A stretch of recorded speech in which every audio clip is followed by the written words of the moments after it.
All right, so here we are for round 2 here in Paris of Forbidden Bags. And of course, this is The Handbag Husband. the Handbag Husband. Yay!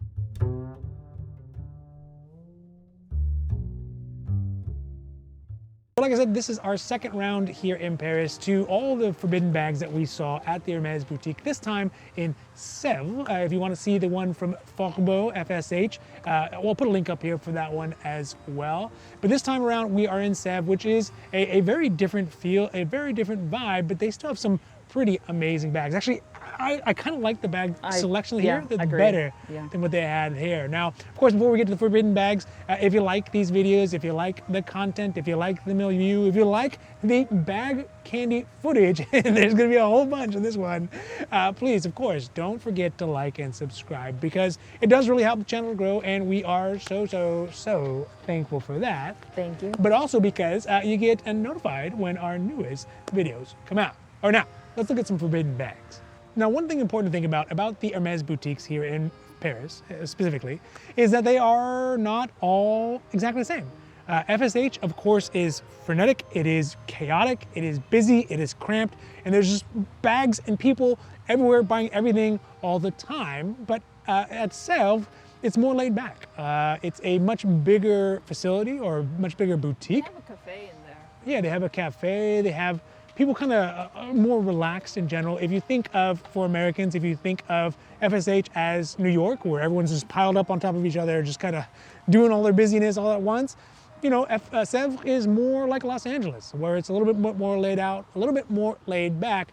But it doesn't mean that they have less good bags. And in fact, like I said, I really like the bags here. So if you are in Paris, I know obviously you're thinking FSH is where you want to go, and it is a place to go. Oh no, if I need to pick, if I can choose just one location, Yeah. obviously I'm gonna go to FSH. Yes.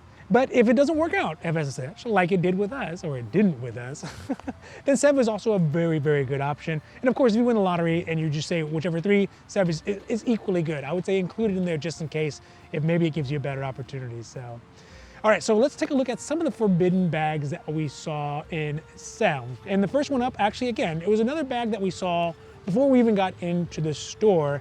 And again, not so busy, not so many people waiting out line, not so just people all over the place. So you get a nice kind of relaxed feel for it. And I think the overall vibe of the design right now is kind of like an orangey, I don't know, it's very bright and colory, which is a big contrast to FSH.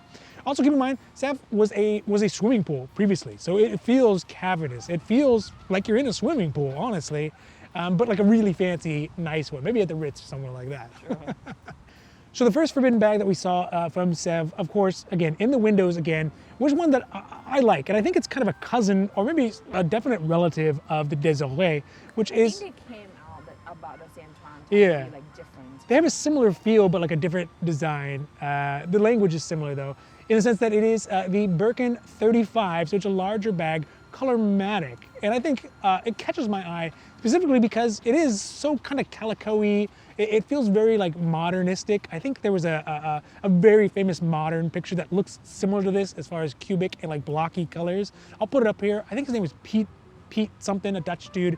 So it seems like it's very inspired by that. Of course it is in a 35, and the colors, I mean there's multiple colors on here. So when you look at it though, the nice thing about it is when you look at it, you see something different each time you look at it, and I love that. So one, for example, also it's in a Swift leather, so it is a smooth leather. It's not in an Epsom or like a textured one that we see before, which again, very unique. But the things that I notice most about it, and I like most about it, is the fact that the arms, one is white and one is rust colored, right? The other thing is that the patch is a different version of a white, so it's like a more tanny, taupey brown, browny white. But the zipper patch of leather is actually Barania, right? And then also you see up on the top right-hand side, they have the grommet that goes around the support for the Birkin. It's also in Barani as well. So it's like brown leather. So it's just a cool mix of it. I love the asymmetry of it, but I love the fact that the color palette is balanced out as well. So it is asymmetric, so it looks lopsided because it has one pocket on one side, but the color, like the colors feel very, very balanced out. So I really like that one, and it caught my eye. And would this be something I would buy? I think so, yeah. But it wouldn't be like, I wouldn't want it for my first Birkin. No. But I just like that. It looks so weird, and again, it takes something that's familiar, like the normal Birkin, and then just kind of, A little bit. it adds a little bit to it. And usually I don't like the extra pocket on there. So that's the first one, the Birkin. Is it a real pocket? Oh.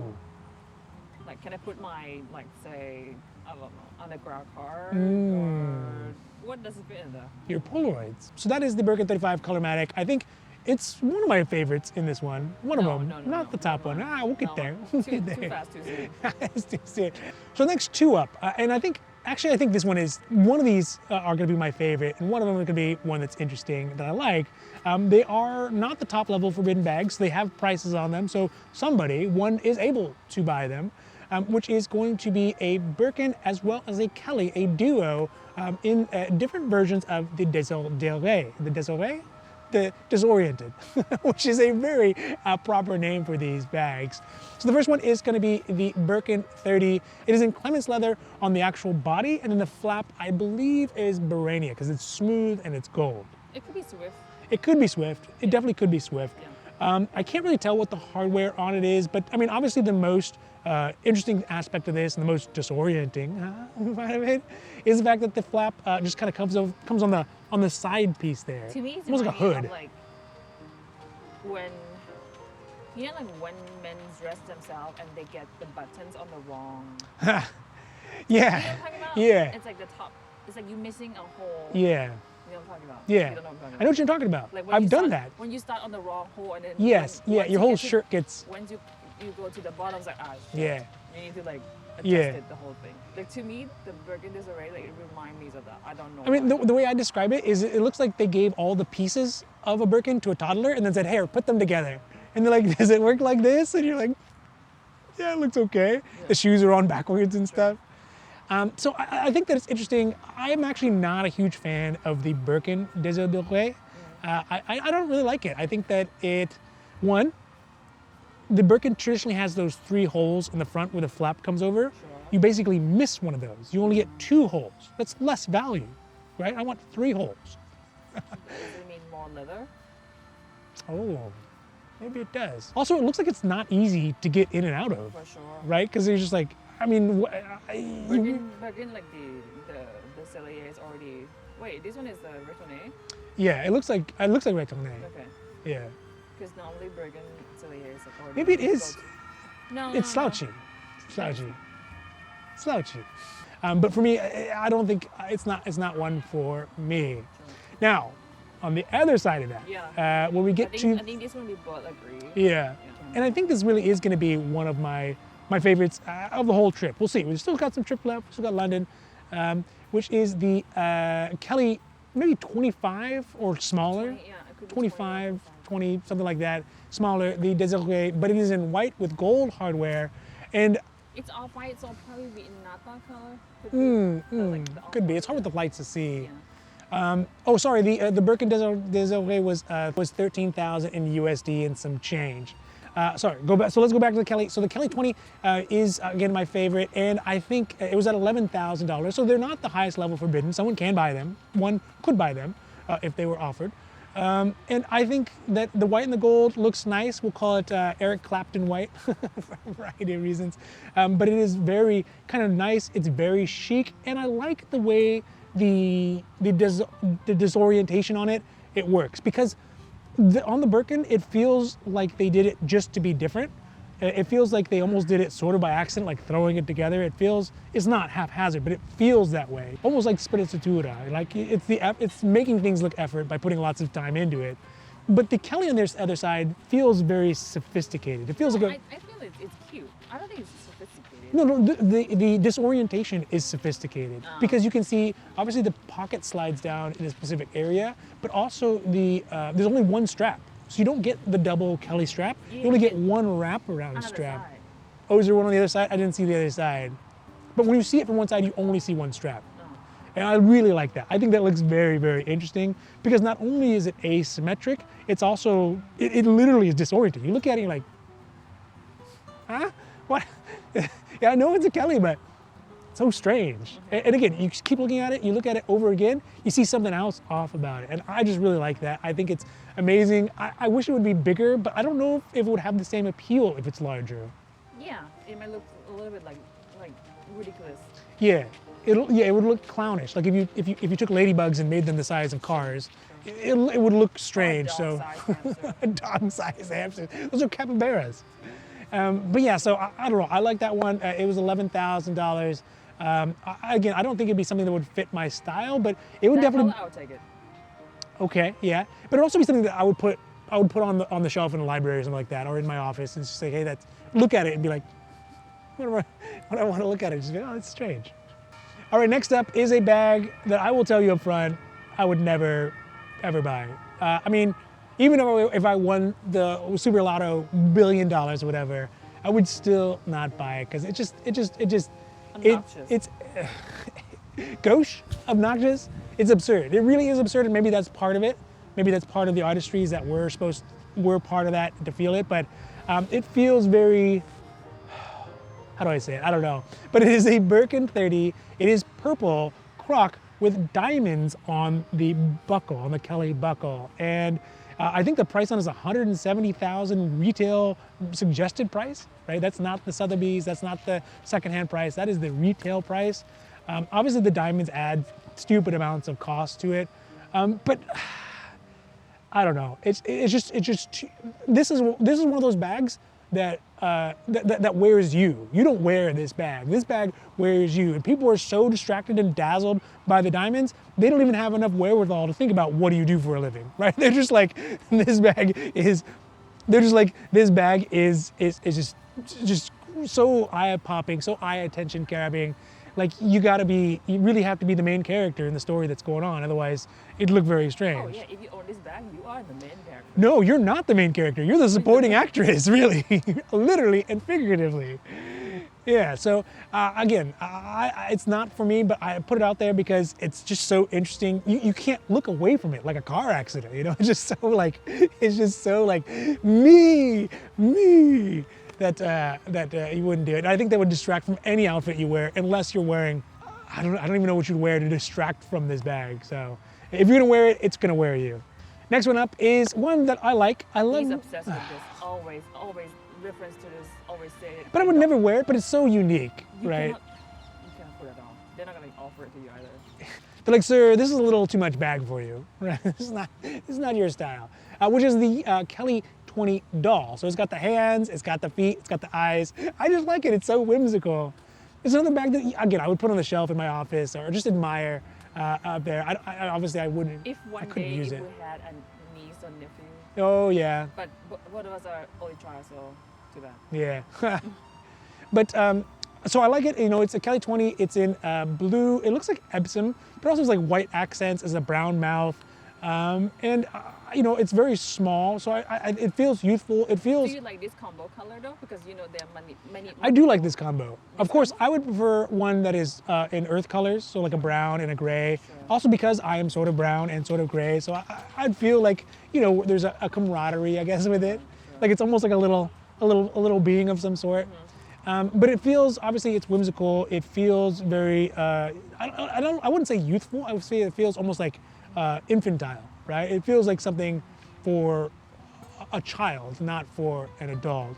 I see the people wearing them as that, and I think that they do that to bring some like childlike exuberance to the outfit, because you can have like a very serious outfit and then just have this to be like, hey, you know, I'm not that serious. Yeah, I look serious, but I'm really not that serious. Sure. Yeah, so I don't know. I really liked it. This one did not. This one is another one of the ultimate forbidden bags. It didn't have a price on it. A little weird because they put on a glass case on top of the table, just like that. Yeah, I like, and we see this often, right? They oftentimes place the Kelly doll in almost like with the children's cereal. In the children's aisle, they place it down low enough that children could see it, or shorter, like young people could see it, and it's always close, so you can see all the sides of it. You could interact with it, sort of, in the sense it's right there. I think they do that on purpose, and I think that it is a bag as a whole. It's very approachable, but you really got to know your style if you're gonna if you're gonna wear that. So that's the Kelly 20, the doll with the hands. So next up is a bag that has been Lazarus. They kind of brought it back because it was there previously in the Hermès catalog, maybe in the, I don't know, the early 2000s or sometime. But they brought it back, and it makes sense, really, if we think about the way things are going, which is this Kelly dance in blue lizard with gold hardware. And man, I think that this one is such a very interesting piece, and we included it in here. I really like this one. One, because it is forbidden. It is obviously a forbidden bag. It's forbidden in California. It's literally forbidden in California. Like, it's illegal to have lizards like this on your bag in California. But I think the one thing that makes it really nice, and the reason that the lizard is so important with this one, is because it looks almost mosaic. The way that the scales on it it looks so mosaic, and against the very smooth like pieces of gold, oh, that contrast is just amazing. And of course, the Kelly Dance is really meant to be a bag between the Kelly 25 and the smaller like Kelly Pochettes and to-goes, those ones. So they brought it back because obviously the demand is to have more smaller bags in general. And specifically with Kelly, I think that they wanted to have something that kind of fits that niche in there, and they had one on design. So it was really cool to see. I mean, I don't know, would you wear this? Would you get this bag if it was offered? Not in California. And we didn't live in California? I think so. I think so. I mean, maybe the blue might have been my first choice, but it's not totally bad either. I guess when I was looking at it, because there was a Kelly dance in Croc at the FSS. Oh yeah. Display. I think the lizard works better because of the size of the bag, and the scale works better on a smaller. Yeah. Makes sense now? Yeah. Yeah. If you had it in Croc, it would the tiles are too big and they're too varied. Whereas when you have the lizard, it's very uniform, and again, it looks very mosaic. It feels like you're in a Roman bath, appropriately for Sèvres. It feels like you're in like a place that has like a nice tile place, and that's always a great feel. So I really like the bag as a whole. I think that I don't know, it's too small for me to really carry, right? I think, especially because I carry so much stuff in general. But I mean, if you offer to it, I would probably take it now. Yeah. All right. So next up is a Kelly that is an ostrich, and it is purple ostrich Kelly, as I've been calling it. And look, as a gentleman, I love polka dots. Polka dots is one of my favorite patterns, but there's just not a lot of options, again, for men to have that other than socks and ties and pocket squares in polka dot, and maybe underwear. But I love the ostrich pattern because it looks sort of like polka dots, the way it plays out on the bag. And so this one is purple. I believe it's maybe a 32. It could be a 28. It's hard to tell from the angle. It is not the most of the forbidden bags because it is $18,000. That's translated into USD. And I think that the thing I like most about it, obviously, is that it's purple. Obviously, it doesn't have diamonds. That's what I hate the most. Really? I don't like purple. I like that it doesn't have diamonds on it. Yeah, that's good, I guess. So I think this bag would be something that would be very useful. Again, it's a daytime bag for sure, right? It's not going to be like you're not going to go out clubbing with a purple ostrich Kelly. Also, it could be a very like casual bag, like if you were going to the grocery store, like probably Erewhon or somewhere like that. Then it'd look good with all the kind of like your organic snacks and stuff just stuffed in there, or whatever people eat. I don't go there, but whatever it is they do, I can totally see that. Or you're looking at swatches with your interior decorator and you're putting them in the bag. I think this would be a perfect bag for that. But for overall, I think for our style, particularly, usually we're not like crazy color bag people, although we have a couple crazy colored bags. But that's just because those are hard to say no to sometimes, and you got to get what you got to get. But I think, I don't think I would pick this one up, but I did think I would share it just because it's really interesting to see. All right, so this next bag up is one that is right up my alley. I mean, I was just literally drooling over this one, which is a Kelly in 50. So it is a big bag. I think it's perfect for travel. Perfect for travel. Yeah, absolutely perfect for travel. And you don't see the Kellys usually that much in this size. You see the Birkins a lot, right? You see the Birkins a lot. in the larger sizes. But the Kellys also look pretty good too. And you would think that when they scale them up. I told you. Yes, you told me. I told you, like, hey, maybe you don't want a Birkin 40. Maybe you want a Kelly 40. Yeah, well, Kelly 50 in this case. Sure. But when they scale it up, it actually doesn't get weird, right? The proportions don't get weird. It just looks like a bigger Kelly, like in Mario when they get the mushroom. It's like boop, boop, boop, boop, boop. So I mean, it's right up my alley. This one is obviously it is black. It has palladium hardware, and I can't really tell from looking into what the material on it, but it's definitely Clements Togo. It's obviously slouchy. And again, this is right up my alley. I mean, I'm dreaming about what I could fit inside of it if I could get it. And I think that this one actually is a forbidden bag, so there was no price tag on it, which makes sense because it just kind of started to show up in like their show recently, right? They had the big show where they did it, so maybe it's just not even available. But again, I think it's also interesting that, you know, it's kind of counter to what the SA is saying, is that a lot of people don't want big bags. I think she's referring to. Oh, maybe, yeah. So it's good to see that there are these giant bags. But it's also weird to see that there's that kind of distinction between Hermes right now, where they're making giant 50s and then mini Kellys. Yeah, mini Kellys, but that middle range seems to be a lot less popular. So unfortunately, we are the middle range bag size people. So, all right, so that is it for our Forbidden Bags Part 2 in Paris from Sèvres, the boutique in Sèvres. And obviously, I'd love some feedback. What do you think of the bags you saw? Which bags would you see? Which bags would you take? Which bag you have? Which bag do you have? I'd be happy to ooh and ah with you. Also, we point out specific bags, but there's other bags floating around in the background in those ones. If you see one and you're curious about it, let us know. I'll try to figure out what it was back then. But yeah, there was just so much you can't really get all of it. Obviously, Sèvres is a little bit smaller in their leather department, but I would say that the overall quality of bags they have, as far as rarity or interestingness, is on par with FSH. There's just less of them. Yeah, but I don't know, because the section is so small, like you feel like FSH has way everything more. Yeah. So with that, if you like these videos, if you like the bag candy, and you can't tell me you can't love that bag candy that we have in this video, please don't forget to like and subscribe because it does really help the channel grow, and we again are so thankful for that. Thank you. But also because you'll get notified when our newest videos come out. So I think that's it for today from the Jardin Toulet. Au revoir. All right, so here we are. Just leave it in there. So loud. Of course it is. Sorry. The ducks. Of course it is. Birkin 30 croc with diamond straps. With the fur. Yeah. That song. Yeah. That song just come up. I don't know why.